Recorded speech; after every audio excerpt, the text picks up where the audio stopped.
Welcome back inside the Lehigh Arena for Game 3 of the Southeast Conference Final between the Wellington Dukes and Trenton Golden Hawks. Hope you had a great Easter long weekend, and we're in for a wild one tonight. Lots of changes here. It all started here, the best of 7 series, Game 1 back here in Wellington on Wednesday. Trenton took that game 3-1. We swung back on Saturday night at the Duncan MacDonald Memorial Arena Gardens, and Wellington took that one 4-1. As for tonight, the goaltenders stay the same, Jacob Osborne, Ben Bonesteel, but there has been some changes. Derek Smith, the head coach here in the Wellington Dukes, and their top defenseman Julian Jacob back in the lineup for the first time this series after serving a 2-game suspension. As for Trenton, they're a little light on staff. Zev Podolsky, Jordan Fuller among the many scratches tonight, so we'll look for a couple of different storylines here. But first, to send it upstairs to the guys, Zach McGibbon and Brock Armand. What do you like from this one?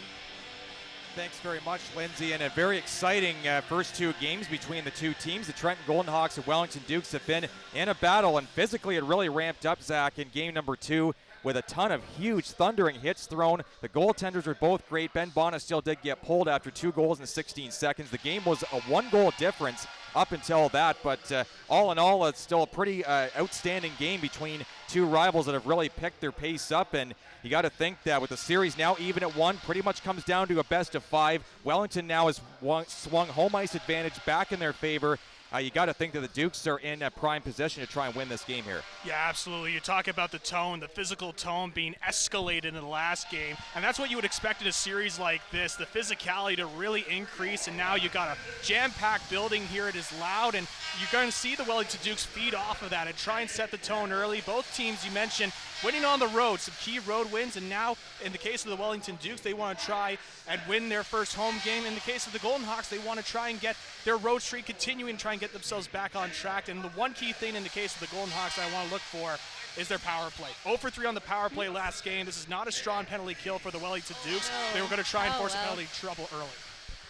Home ice advantage going to be key for the Dukes as they try and re-wrestle away the momentum from this series. We take a look at the brackets, the OJHL playoff brackets, and things get a little tighter now in this series. And for the Collingwood Blues, who are up 2-0 in the opposite series against the Burlington Cougars, finding a way to go up 2-0. So this series could go either way. Almost dead even. Wellington with 4 wins, Trenton 3. Ben Bonesteel back after 26 saves on 30 shots in a performance that was pretty good, all things considered, but 2 goals in 16 seconds, as I mentioned, Zach, in the third period from Ed Moskowitz. Both of them came from him. Unfortunately, that did him in. Ethan Fraser got in as a backup. Jacob Osborne, 8-1 with a 177 goals against, a save percentage of .937. And there is Derek Smith back behind the Dukes bench, the head coach and GM of Wellington, serving a 2-game suspension after a late incident in the Halliburton series. And Julian Jacob, key for the Dukes power play, especially as Jerome Dupont tries to turn his team around. Starting out here is Nadashak, Holmes, LaFay, Robinson, and Stiles for Trenton. For the Dukes, Dietz, Boyer, Smith, Brutenhill, and Campbell. And we are underway here as the Dukes try to bring it in with Campbell through the traffic. Slipping it on ahead to Roach. He'll connect there with Smith. Ryan Smith taps it through. He's got a partial break. Smith is in on goal. And Bonesteel spreads out and makes a spectacular stop off of the veteran player Ryan Smith, former Sudbury Wolf and Blind River Beaver, narrowly missing on the game's opening goal. Yeah, just taking a look at that one again, and he just beat Lindbergh. And nice move in front, but Bonesteel was able to see that all the way through and shut the door on Smith, and what was a great opportunity there. Animal Mara strips the puck away. This is going to lead to a chance for the Jayhawks. Fournier walking in with a shot. Shut the door there, did Osborne. Jacob Osborne stealing away that chance from David Fournier off the turnover. Smith comes in again in a partial break. Backhand to forehand scores! Ryan Smith with a beauty goal. And with 9:02 left in the first, the Wellington Dukes have broken the ice in Game 3.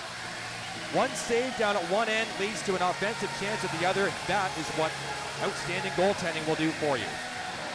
Not able to get it on the breakaway beforehand, able to make up for it now, and he's able to get Bonesteel sliding. He finds his spot, gets it into the top right corner. Just beautiful placement there from Smith, and the Dukes have just been creating some space from some defensive lapses from the Trenton Golden Hawks. Not going to have enough time to get in. Lamar just throws it off to no man's land on the far side, and that will do it. 20 minutes in the books here in Wellington, and the host Dukes, after not scoring until early in the third period of Game 1, find themselves up after 20 minutes this Good time. and very, very smart is Sam Williamson, who's got 5 points in the playoffs. So, Sam, thanks so much for taking the time. No, thank you for having me. So, walk us through your line mates tonight. Tell us a bit of a story as to how you've been doing, because you've got a bit of a change in the lineup tonight. Yeah, obviously we got Durazio and Lindbergh in. They've been great additions, and we got Gervais and Weber back. So they definitely produce a big body up front, and hopefully they can help us offensively. On with Zach McGibbon and Lindsey Herron. An outstanding game so far with both teams trading back and forth chances. And we sound like a broken record, Zach, but goaltending is going to be crucial. And right now, Jacob Osborne has the edge on Ben Bonesteel with Ryan Smith scoring the only goal. Yeah, there was a couple of opportunities we saw in that first period. Really driving to the net are the Trenton Golden Hawks right now. We've seen that from that team. They love to go drive to the net and try and force some rebounds, but Osborne has been standing still. Other than a little bit of a hiccup we saw on that shorthanded breakout from Fournier, he's been pretty solid for this squad. But Barrett joint, that allows Gervais to break free. Cutting loose is Gervais, sweeping one back door, they score!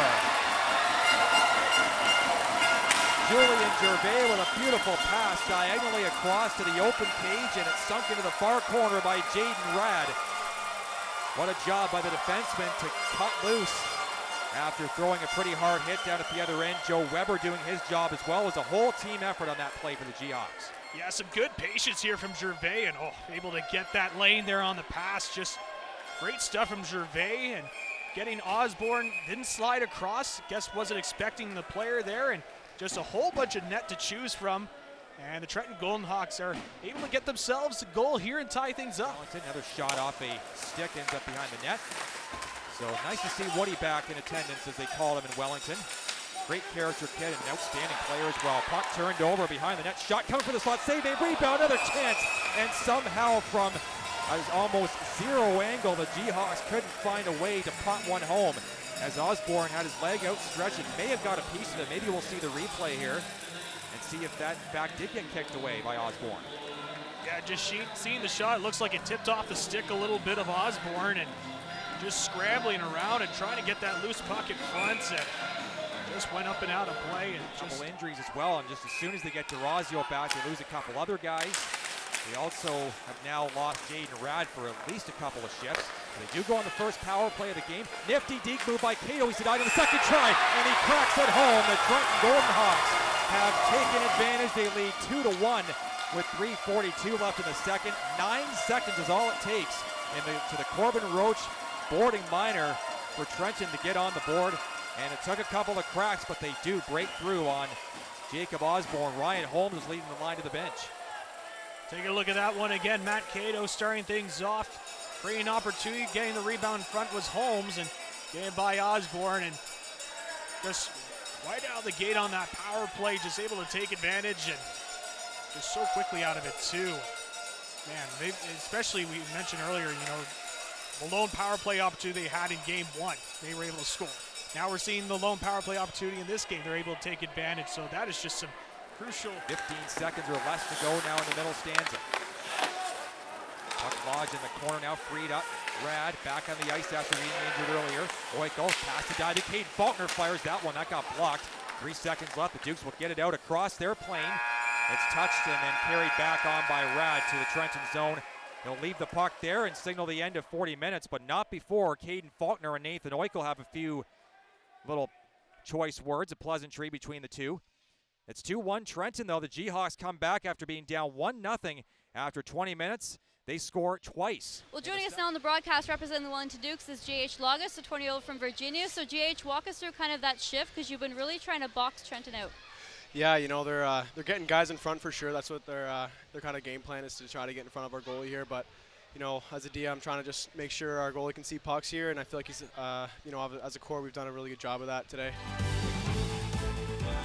Second period down 2-1. The Trenton Golden Hawks leading. Up fires off Rad's stick that was outstretched. The bomb goes in for the head. He'll send Jaden Rad reeling to the ice. Another hit thrown at center ice. This will lead to a rolling puck, though. Breakaway Williamson in Deeks and scores. Couple of massive collisions ensue, and that leads to a Sam Williamson partial breakaway goal. Trenton adds to the lead. It's 3-1. Oh, that was a beautiful goal there from Williamson, and just staying all alone on that breakaway as the Wellington Dukes were a little too committed on that physical check, and Williamson all alone goes to the backhand, squeaks it by Osborne, and just a beautiful goal there for the Trenton Golden Hawks, extending their lead 3-1 here at the end of this one. And Osborne, you could see on the couple of looks there, he was stumbling a bit. He was trying to back up in his net, and you're not there at the rink as part of the 1,200 that were there in game 2, then definitely be there watching on TV. There's a chance. It's tight, they score on the backhand. 3:36 left in the third. David Campbell knocked it home, I believe. There's a massive body standing in front of the net. Julian Jacobs leading the line of the bench. I'm not sure who actually got this. We'll have to take a look at it in the replay. Jacob took the shot from the point. He launched it from the right side. Here it comes. There's a floater. Stayed by Bonestell. He tried to clear. Rad was trying to clear it out is what happened. Ended up bouncing off of Oiko's leg and in. So all of a sudden, this game just got real interesting here. 3-2 with 3:36 left. And that's an unfortunate play there when your goaltender's been so good. Your team has played almost a textbook perfect third period. Osborne streaking for the bench for an extra attacker. You can see that on your screen on your TV. Quinney. Wellington net empty. Back to the line. Deeds can't hold it. It's turned over. Duncan Grube going for the empty net. He is home free. And the Trenton Golden Hawks are going to take a 2-1 series lead with 57. Back by Grube. He's not going to take the empty netter again for a second time. That'll be it for game number 3. It's a 4-2 Trenton Golden Hawks doubling. So every game has been close at some point, but the G-Hawks find a way to pull away with a doubling 4-2. They outshoot the Dukes 35-20, and Zach, pretty much what you'd expect from the G-Hawks. They have just been incredible road warriors all year, and especially here in the playoffs. There we go. 3 stars on your screen. Jaden Rad with a goal, the first one that got Trenton on the board in the second. Ryan Smith with Wellington's only goal, and then Duncan Grube picking up an empty netter for the first star. The game-winning goal was the third one, though, and that came in the third period from Sam Williamson. Another clutch goal for one of the